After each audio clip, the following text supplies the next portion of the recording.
Hola niños y niñas, ¿cómo están? Bien, qué bueno, me alegro.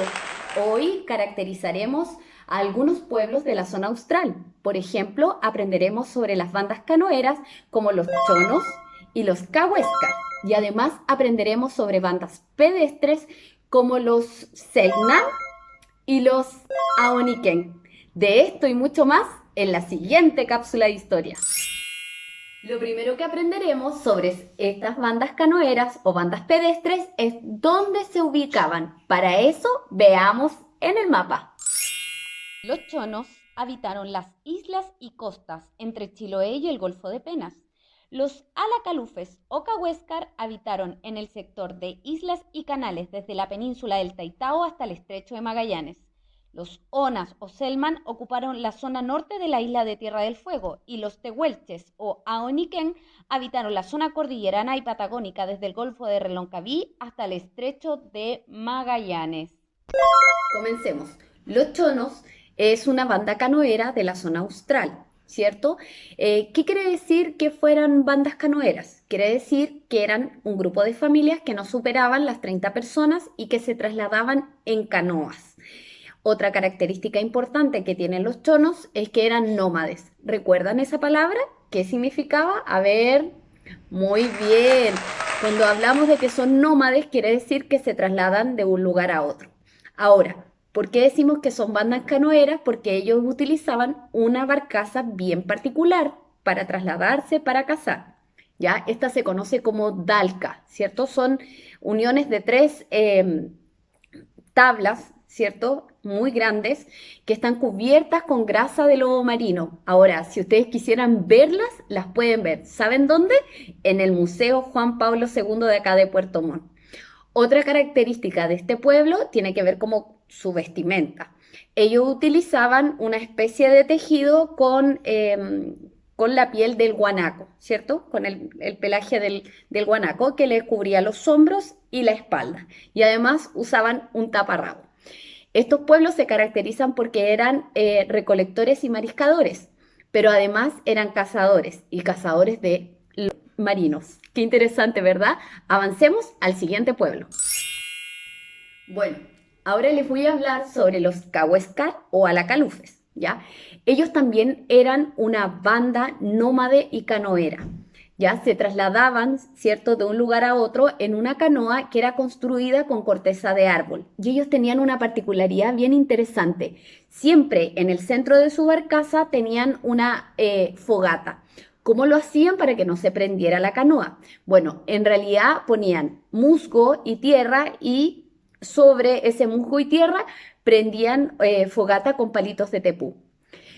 Otro elemento interesante de ellos es que no tenían prácticamente casa, su casa era la barcaza, ¿cierto? Esta canoa construida con corteza de árbol.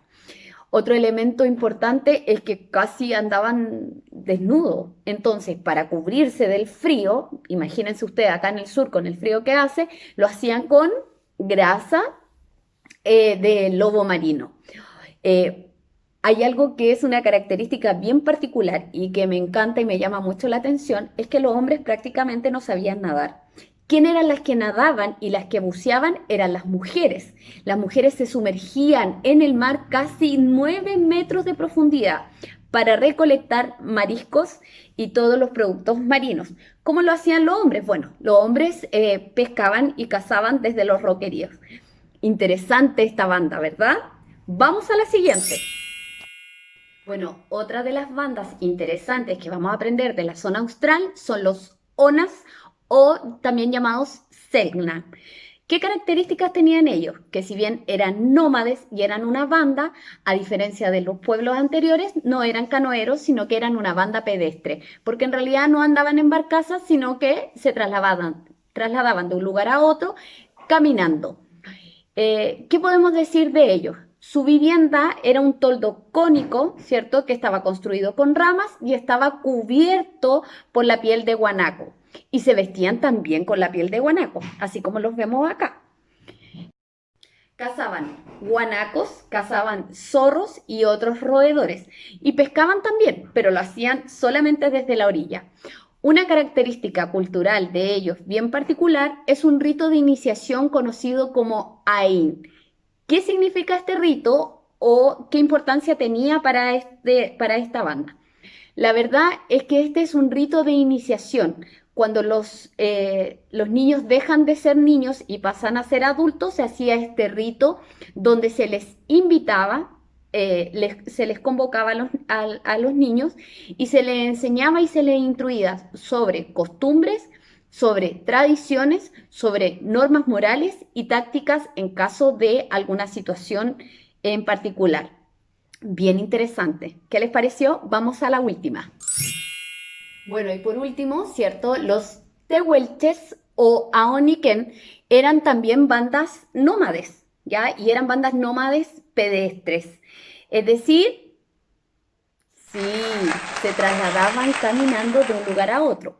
Su vivienda, al igual que el pueblo anterior, es una vivienda construida con ramas y cubierto con pieles. Ahora, ellos también se vestían con pieles para abrigarse en medio de este frío del sur, ¿cierto? Otra característica muy importante de ellos es el sobrenombre que les pusieron. La verdad es que eran hombres y mujeres muy altos. De hecho, los hombres llegaban a medir casi 1,80 m, lo que significó que les pusieran como sobrenombre los patagones. ¿Ellos qué cazaban? Los patagones cazaban guanacos, ñandúes y pumas. ¿Y cómo los cazaban o con qué los cazaban? Utilizando boleadoras, ondas, lanzas, arcos y flechas. Con este pueblo concluimos los pueblos de la zona austral. Bueno, para finalizar, veamos qué hemos aprendido. Pensemos, ¿qué características tenían estos pueblos de la zona austral?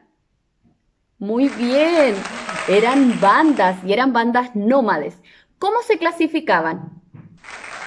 Bandas canoeras y bandas pedestres. ¿Cómo se abrigaban? Sí, excelente. En algunos casos con pieles y otras veces cuando no había pieles, ¿qué se ponían en la piel? Sí, eso. Utilizaban grasa de lobo marino para cubrirse del frío. Qué interesante estos pueblos. La idea es que sigas estudiando y sigas profundizando más. Nos vemos. Adiós.